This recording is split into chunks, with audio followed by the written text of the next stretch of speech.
Bonjour tout le monde, je m'appelle Caroline Coiré, je suis intervenante psychosociale chez Pas à Pas. Donc, j'accompagne les enfants de 4 à 17 ans qui présentent des difficultés, soit comportementales, développementales ou psychologiques. Et par la force des choses, j'accompagne également les parents. Donc, aujourd'hui, dans la capsule vidéo, je voulais vous donner des stratégies pour améliorer la période de devoirs et des leçons des enfants qui vivent avec le TDAH. Donc, un simple titre de rappel, le TDAH, c'est un trouble neurodéveloppemental qui affecte les fonctions exécutives de l'individu. Donc, ça peut affecter une fonction exécutive comme ça peut en affecter plusieurs. Les fonctions exécutives, c'est la planification, l'organisation, l'attention, la concentration, l'élaboration de stratégies, la gestion du temps et la gestion de l'espace.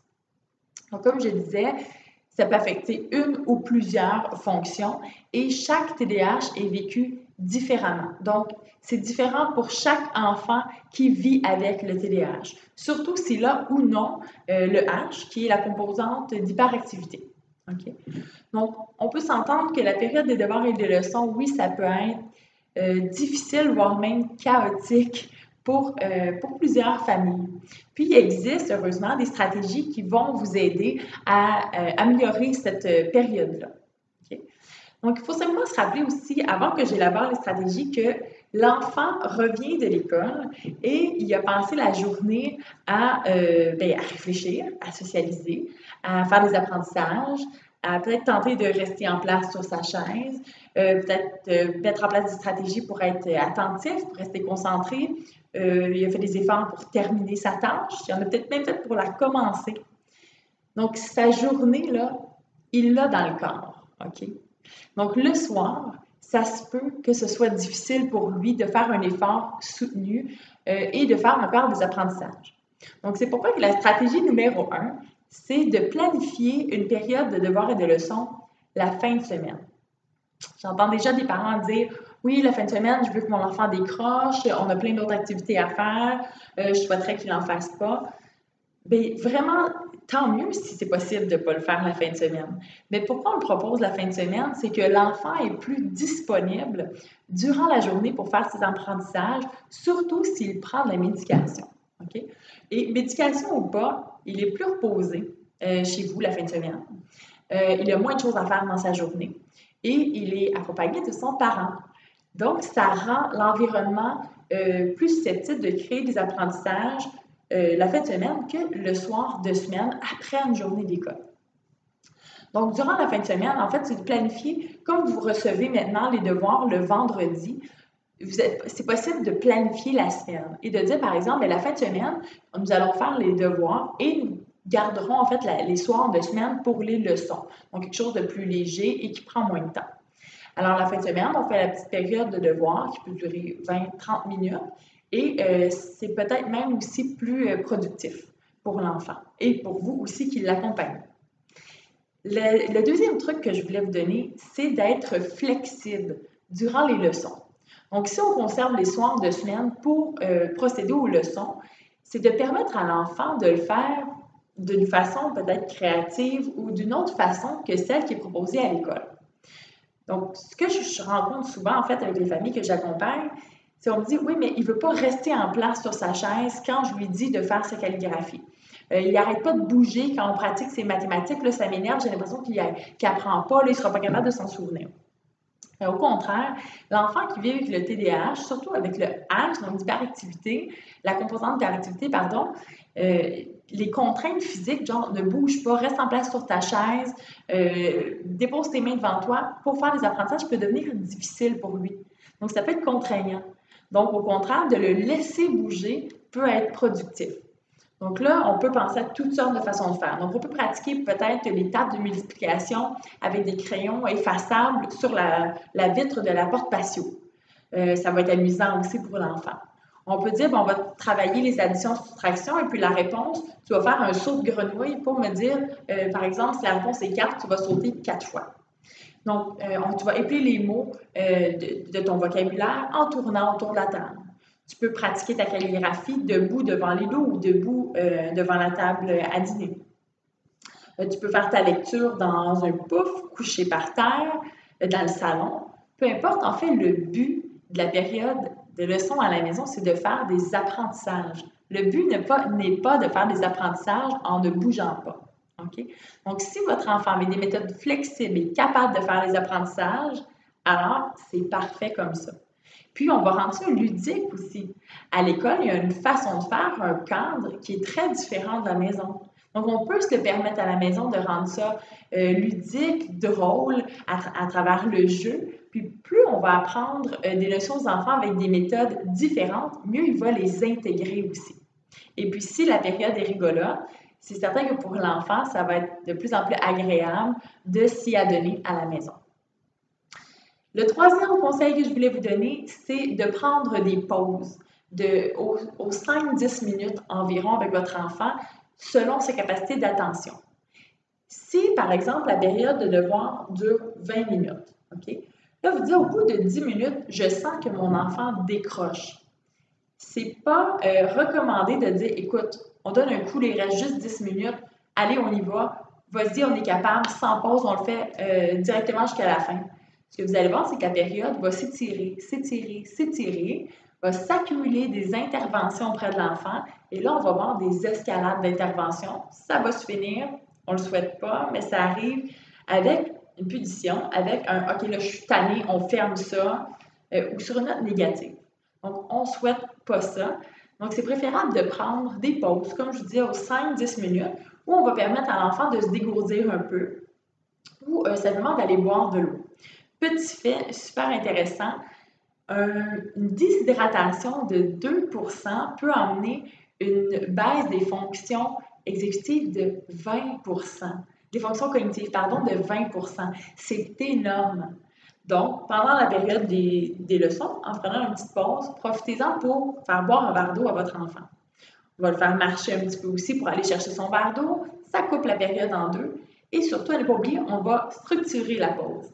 Parce que si on dit, OK, on prend une pause et après ça, on complétera les 10 dernières minutes restantes, la pause pourrait s'étirer très, très longtemps. Donc, on peut se dire, par exemple, OK, alors là, il est 50, on va prendre 5 minutes de pause et à 55, on reprend pour les 10 minutes qui restent aux leçons. Donc, on va encadrer cette période-là, on va dire, voilà, il reste une minute avant 55, on vient reprendre place et on poursuit les leçons avec notre enfant. Et finalement, la dernière stratégie que je voulais vous proposer aujourd'hui, qui est la dernière, mais la plus importante à mon avis, souligner les efforts de votre enfant, récompenser ses efforts. L'enfant qui vit avec le TDAH peut avoir de la difficulté à s'adonner à des efforts soutenus mentaux. Okay? Donc, ce qui fait que les devoirs et les leçons peuvent assurément être un effort mental soutenu. Donc, l'enfant, pour éviter de se mettre dans cet inconfort-là que ça lui crée, elle va peut-être éviter directement la tâche, procrastiner. Donc là, on va dire, allez, mets-toi à la tâche, t'arrêtes pas de niaiser, ou va un peu saboter son devoir. Donc, il va le commencer, il va l'abandonner, ou il va mal le faire, et il va le faire vite, vite. Donc, tout ça veut dire que l'enfant est inconfortable dans cette situation-là d'effort soutenu. En récompensant l'effort, soit par des mots, hein? Bravo mon grand, je sais que c'est difficile, tu fais beaucoup d'efforts, je te trouve super bon. Ou bravo, écoute, ça avance super bien, je te trouve bon, voilà, il n'en reste pas beaucoup, je sais que tu es capable. Ça va aider à l'enfant à se maintenir à la tâche. Okay. En plus des mots qu'on peut lui dire, bien, des gestes, des petits « Hey, vas-y, t'es capable », le flatter un petit peu dans le dos, avoir des contacts physiques avec notre enfant pendant la période de devoirs et de leçons peut être aussi très agréable. Donc, une petite main dans les cheveux, une main sur l'épaule, une petite tape dans le dos « Bravo, je suis fière de toi ». Donc, ça peut aussi être aidant.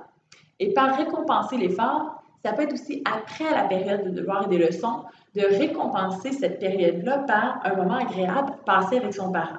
Donc, par exemple, Antoine, je suis super contente, bravo, tu as réussi à compléter tes devoirs. Maintenant, 10 minutes, on fait ce que tu veux, moi et toi. Qu'est-ce que tu as envie de faire? Donc, on va passer un moment agréable avec l'enfant où on est vraiment on va partager un moment super agréable pour se récompenser d'avoir tout fait ces efforts-là pendant le 15-20 minutes précédentes. Ça va être très, très aidant. Vous allez voir qu'en le faisant régulièrement, en récompensant régulièrement l'effort de notre enfant, mais il va se prêter un peu plus facilement à la tâche et maintenir l'attention aussi, maintenir sa concentration dans la tâche aussi. Au-delà de ces 4 stratégies-là, j'ai 4 petits points à éviter quand on fait les devoirs avec les enfants, les leçons. D'une part, on va éviter, quand on commence la période de leçons ou de devoirs, de dire des commentaires négatifs du genre « Là, j'espère que ce ne sera pas difficile comme hier, là, j'espère que tu niaiseras pas comme hier, parce que là, moi, ce soir, j'ai pas de patience. » On peut s'imaginer tout ce qu'on peut dire quand on est épuisé, quand ça devient difficile, surtout quand c'est répétitif à tous les soirs, que cette période-là n'est pas agréable, ça peut être tentant. Par contre, on part sur une base négative, puis on nomme à l'enfant qu'on sait qu'il ne sera pas capable ou on sait qu'il va être capable de saboter cette période-là, puis que ça ne sera pas le fun. Donc, on peut voir de l'opposition arriver, on peut voir aussi une démotivation de l'enfant, ça peut affecter son estime de lui. Donc, on va éviter ce genre de commentaires-là négatifs. On va éviter aussi de comparer la fratrie. Donc, de dire à l'enfant, par exemple, s'il présente des difficultés durant la période de devoir et leçon, mais allez, là, t'es capable, regarde, ton frère, il est capable, lui, de le faire tout seul, ou c'est pas difficile comme ça quand c'était le temps de ta sœur. Hein? Quand elle est en deuxième année, ta sœur, là, elle était capable plus que ça. On ne fait pas de comparaison, c'est très, très difficile pour l'ego de l'enfant. Okay? Et aussi, on va éviter le sarcasme. Le sarcasme qui est bon, il était temps là, que tu le fasses, ou il donne enfin la réponse. Enfin, là, je savais que tu étais capable, pourquoi c'est long de même? Donc, on va éviter ces commentaires-là qui vont aussi avoir une répercussion négative sur l'enfant. Et puis, finalement, on va éviter de donner des conséquences à l'enfant suite à la période de devoirs et leçons. On va plutôt fonctionner par méthode de récompense, renforcement positif qu'on appelle. On va renforcer les bons coups de l'enfant plutôt que punir les moins bons coups. Je m'explique, en fait, si chaque période de devoirs et leçons, quand elle ne se déroule pas bien, est suivie d'une conséquence, ça peut créer de l'appréhension négative chez l'enfant, puis l'amener à être peut-être stressé, par avoir envie de la faire, l'étirer plus longtemps. Donc, on va éviter de donner des conséquences. Et par conséquent, c'est des parents que je rencontre qui, je comprends tout à fait pourquoi on peut par moment vouloir en donner, mais de dire par exemple, là, ça a vraiment mal été la période de devoir et leçon, tu sais quoi, je ne te lirai pas ton livre ce soir.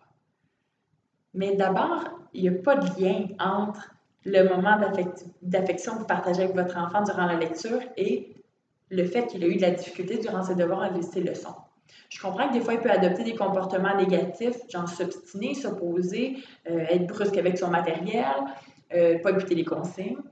Mais si à chaque fois, on lui coupe quelque chose de positif après, on va rentrer dans une boucle d'intervention et d'escalade, en fait, négative avec notre enfant durant cette période-là.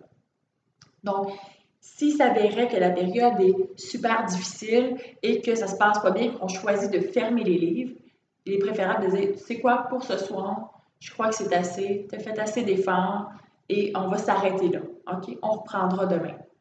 On s'arrête, on prend une pause et on poursuit la soirée. Ça va être plus bénéfique pour l'enfant et surtout pour vous aussi de ne pas terminer la fin de soirée avec son enfant sur une note négative. Alors, sur ce, je vous invite, si vous avez envie de suivre d'autres capsules vidéo, à suivre ma page Facebook qui est Service psychosocial pas à pas. Et j'en profite aussi pour vous informer que ce mardi 7 novembre, j'animerai une conférence TDAH, Comprendre, dépister, accompagner au Centre professionnel Fontainebleau à Blainville de 19h à 21h. Donc, si vous êtes intéressé, vous pouvez visiter le www.pasapa.ca dans l'onglet conférence, il y a encore quelques billets disponibles. Alors sur ça, je vous dis merci beaucoup et bonne chance avec les devoirs et les leçons. Bonne journée.